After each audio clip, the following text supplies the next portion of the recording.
Is that a priority? Climate change over gas prices? No, that's not what we're saying. We're What is saying the we're priority? saying that we're saying I'm answering the question. Is his I'm priority answering the lowering question. gas prices, or is it addressing climate change? First of all, you can do both at the same time. What? Man, that was Karine Jean-Pierre. It's bad. I mean, she's like, well, why? We don't need to drill more here in the U.S. What we need to do is with the oil that's out there, like the oil, we need them to refine the oil. Okay, well, here's the problem. First off, welcome back to the program. Middle of our second hour. Dana Lash here with you. The problem with what she said here, though, is that the Biden, and not just Biden, but Obama, too, have led a war on refineries in the United States. Do you remember the audio soundbite that we played from the CEO of Chevron earlier this week, where he's like, there's not going to be any new refineries built in the United States. This is the nature, the way everything is. They have not invested in United States refineries. They haven't expanded them. And what they have done is they want to restrict them further and regulate them to death. So that's the problem. You can't have it both ways. And the U.S. refineries are operating at full capacity. It's like between 94 and 97%. And in 2020, you had Exxon that lost $20 billion. They paid $41 billion in taxes in 21. So for everybody who sits here and talks about, oh, they don't pay their taxes, they paid $41 billion in taxes. There's a lot of discussion as to whether or not they should scrap. It's called the Jones Act. And so the Jones Act came about, it was passed in 1920, and it mandates that ships that are transporting goods between ports here in the United States, that they have to be 75% U.S. owned, crude, flagged, etc. They have a whole bunch of things that hit the energy sector. Now, some people are saying that calling for the Jones Act to be repealed would be helpful. I mean, yes, Kane?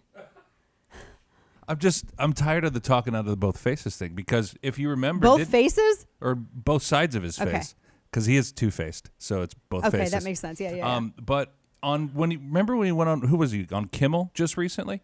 And he was talking about oil companies, and he's like, everybody says Biden won't let them drill, but they're just not drilling. They're not doing it. So now here we have Karine Jean-Pierre saying, it's not about we want them to drill, we want them to refine more. And it's like, wait a minute, how are you getting away with that, knowing that those 9,000 leases you keep saying are tied up with either EPA or regulations? Well, even with that, I mean, so yes, that's true. But even if they did more, the refineries can't take it because they're already operating at maximum capacity. And that's because the administration won't expand them. Right. They've been waging war on refineries for 15, 20 years now. So on one hand, they're saying it's about them not drilling, and now on the other hand, they're saying they're not refining. Exactly. And look at both of those things. The regulations from the administration, and it's not just Biden, it goes back to Obama. He really kicked this off. There's been no investment in expansion of refineries. There's none of that. And that's the problem. There's this piece. Hang on, I got this saved. So this was from actually just the other day. Massive fuel exports hinder U.S. efforts to build supplies at home. And it gets into the refineries, and they have all these oil analytics and all this stuff. But the basic point of it is they're saying that the nation's fuel makers are running close to capacity, this is from the piece, and have very little room to raise production. Now, what they're saying is we either need a redirection of exports or prices have to rise enough for significant demand destruction. Now, think of this. Refinement, they were saying refinement of gasoline is below the same. So oil production is higher now than it was in 2019, but refinement of gasoline is below that of that period. And that's the lost demand during the pandemic. And they shut down some refineries during that lockdown time because nobody's going anywhere, supply and demand.